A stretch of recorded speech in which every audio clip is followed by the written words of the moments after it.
Nutritional disorders जो कि paediatrics में हम लोग पढ़ते हैं, रिकेट्स। ओके ठीक है, अब हम लोग पढ़ते हैं न्यूट्रिशनल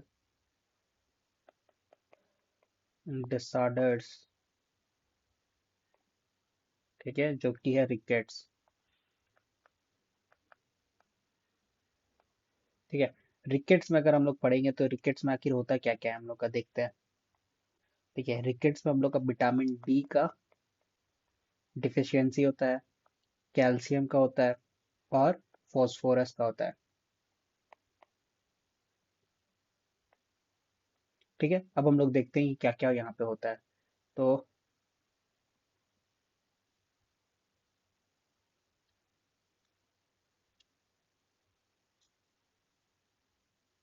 ठीक है, हम लोगों ने देख लिया न्यूट्रिशनल डिसऑर्डर। अभी हम लोग पीडियाट्रिक्स में, अब हम लोग पढ़ने जा रहे हैं पीडियाट्रिक्स में न्यूट्रिशनल डिसऑर्डर्स टॉपिक। ठीक है, तो इसमें क्या होता है, रिकेट्स, रिकेट्स में होता है विटामिन डी, कैल्शियम और फास्फोरस। ठीक है, तो अब चलिए वो लोग देखते हैं।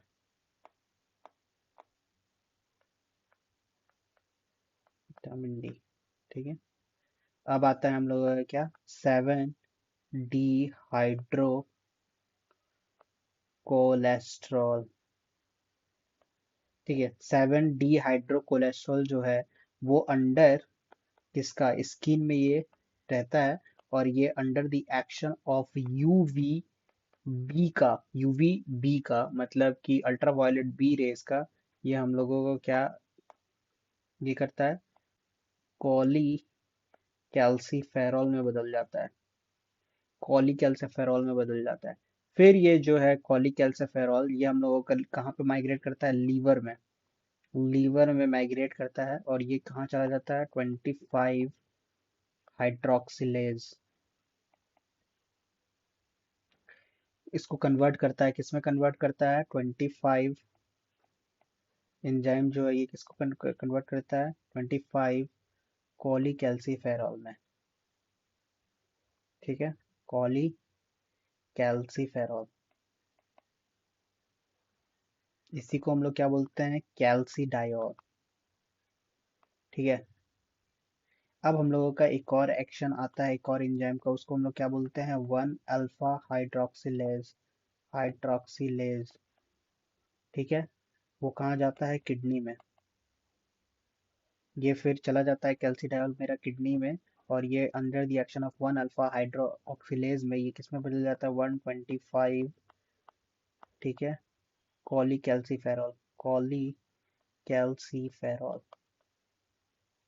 इसको हम लोग बोलते हैं कैल्सीट्राइयोल।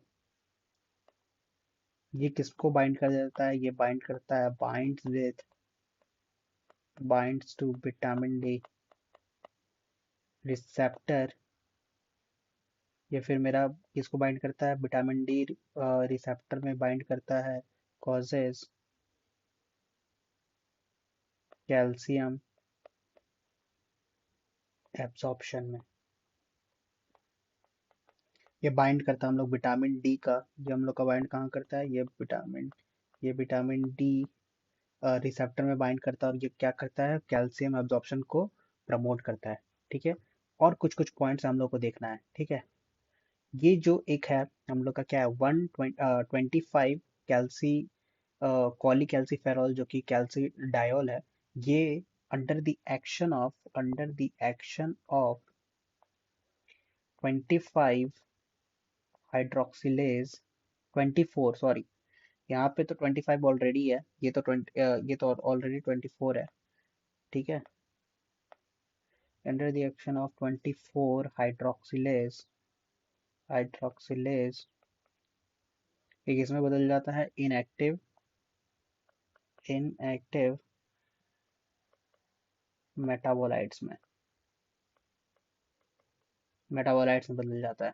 और ये लीवर में हम लोगों का क्या चला जाता है, लीवर में हम लोगों का एक ये चला जाता है, उसको क्या बोलते हैं, एर्गो कैल्सीफेरॉल, जो कि डाइट में रहता है।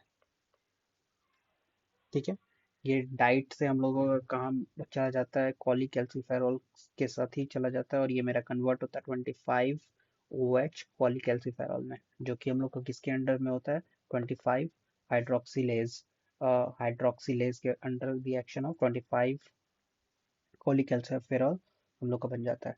ठीक है, ये तो हम लोग का हो गया। अब हम लोग देखेंगे कि क्या कारण है।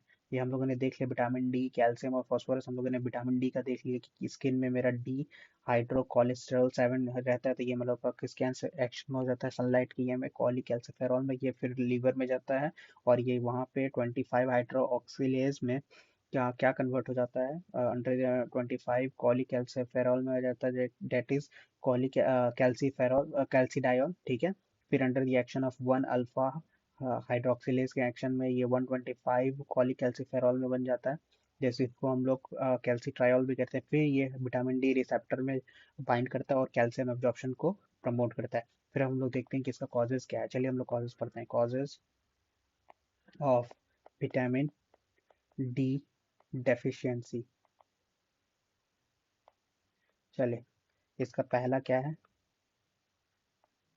Decreased exposure to sunlight. अगर हम लोग डिक्रीज अगर सनलाइट होगा तो हम लोग का क्या होगा, हम लोग का क्या होगा, ये 7 डी हाइड्रो कोलेस्ट्रॉल नहीं बनेगा। ठीक है, मतलब कॉलीकैल्सिफेरॉल नहीं बनेगा, कॉलीकैल्सिफेरॉल नहीं बनेगा। दूसरा दूसरा हम लोग का क्या है, फैट मेल एब्जॉर्प्शन। हम लोग को मालूम है कि विटामिन डी हम लोग का फैट सॉल्यूबल है, तो फैट सॉल्यूबल के कारण नहीं होगा। ठीक है, तीसरा न्यूट्रिशनल न्यूट्रिशनल डेफिशिएंसी के कारण। ठीक है, चौथा ड्रग्स के कारण। ड्रग्स लाइक ए हम लोग देखते हैं, क्या बोलते हैं, फेनो बारबिटॉन, फेनोबारबिटॉन। ठीक है, इसका फेनोबारबिटॉन हम लोग देखेंगे। तो ये क्या होता है कि ये हिपैटिक एंजाइम इंड्यूसर ड्रग है, जो एक इंड्यूसर ये है जो क्या करता है, जो कैल्सीडायोल को इनएक्टिव मेटाबोलाइट पे कन्वर्ट कर देता है। तो ये फेनोबारबिटॉन एक ऐसा चीज है कि मतलब एक ऐसा ड्रग है जो क्या करता है, हिपैटिक एंजाइम इंड्यूसर है। वो क्या करता है, एंजाइम ड्रग्स है जो कन्वर्ट करता है, which convert calcidiol into inactive inactive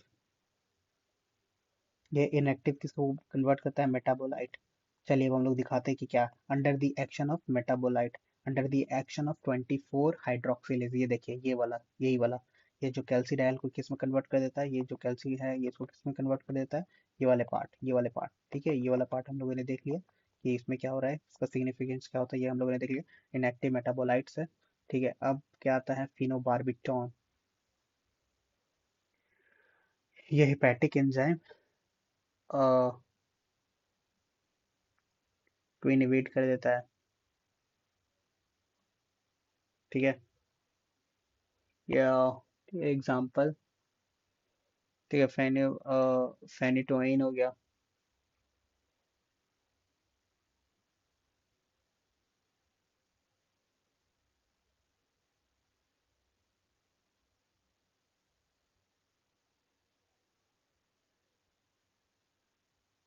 ठीक है, अब हम लोग बी में पढ़ते हैं, इसका फेनेटोइन भी हो गया उसी में। अब देखिए, अब हम लोग पढ़ते हैं हिपैटिक, एक काम करते हैं, कलर चेंज कर लेते हैं। कलर क्या, ये रहता है,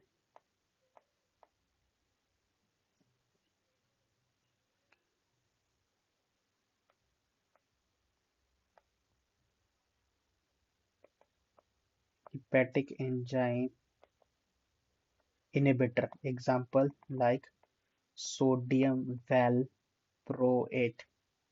ठीक है, अब सी क्या रहेगा, वन अल्फा, सी क्या रहेगा, 1 अल्फा हाइड्रोक्सिलेज इनहिबिटर। ठीक है, उसका एग्जांपल क्या होगा, कीटोकोनाजोल। इसका एग्जांपल क्या रहेगा, कीटोकोनाजोल। 1 अल्फा हाइड्रोक्सिलेज ये मेरा क्या करता है, ये अभी हम लोगों ने देखा कि ये कैल्सीडायोल को हम लोग किसमें, कैल्सीट्रायोल में बदल देता है। ये क्या होता है, कीटोकोनाजोल। चलिए, एक तो हम लोग का ये हो गया, ड्रग्स का हो गया। अब हम लोग पांचवा देखते हैं कि क्या है। पांचवा कॉज है इसका लीवर डिजीज, जाहिर सी बात है, लीवर में बहुत सारी चीजें हो रही हैं हम लोगों के। ठीक है। छठा हम लोग का क्रॉनिक रीनल फेलियर में दिक्कत हो सकता है। सेवेंथ सेवेंथ हम लोग का एक बहुत ही बड़ा इंपॉर्टेंट ग्रुप है, उसको भी हम लोग देख लेते हैं।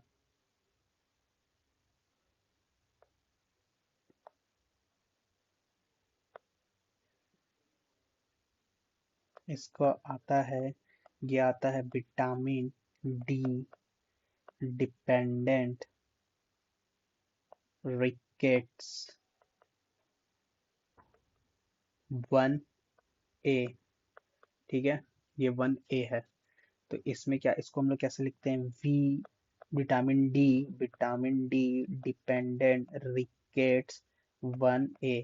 और ये वाला अगर होता है तो इसमें क्या होता है, ये डिफेक्ट इन वन हाइड्रोक्सिलेज में हाइड्रोक्सिल बोल रहा है, हाइड्रोक्सिलेज में डिफेक्ट रहता है। इसमें क्या रहता है, defect in one alpha hydroxylase में प्रॉब्लम होता है। ठीक है, अब 8 में देखते हैं हम लोग। Vitamin D dependent rickets 1B। इसमें ये होता है, क्या होता है इसमें, डिक्रीज्ड एक्टिविटी होता है इसमें। किसका होता है डिक्रीज्ड एक्टिविटी,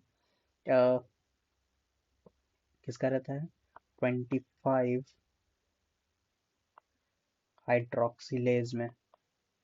हाइड्रोक्सिलेज, ठीक है ना, ये हम लोग का देखिए, हम लोगों ने क्या करता है कि हाइड्रोक्सिलेज क्या करता है, कॉलीकैल्सिफेरॉल को कैल्सिडाइल में कन्वर्ट करता है। ठीक है, ये एक ये हो गया। अब हम लोग नाइन्थ में आते हैं। नाइन्थ में देखें क्या होता है। नाइन्थ में है vitamin D dependent rickets 2A। ये इसमें क्या होता है, mutation in mutation in vitamin D receptor में प्रॉब्लम रहता है। ठीक है, विटामिन डी। फिर अब हम लोग आते हैं,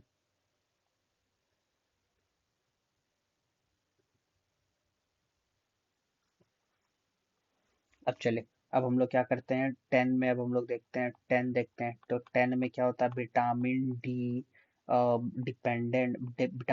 dependent receptor 2B rickets 2B। ठीक है, vitamin D dependent rickets 2B, इसमें ये क्या होता है, इसमें कुछ ऐसा प्रेजेंस ऑफ प्रोटीन होता है विच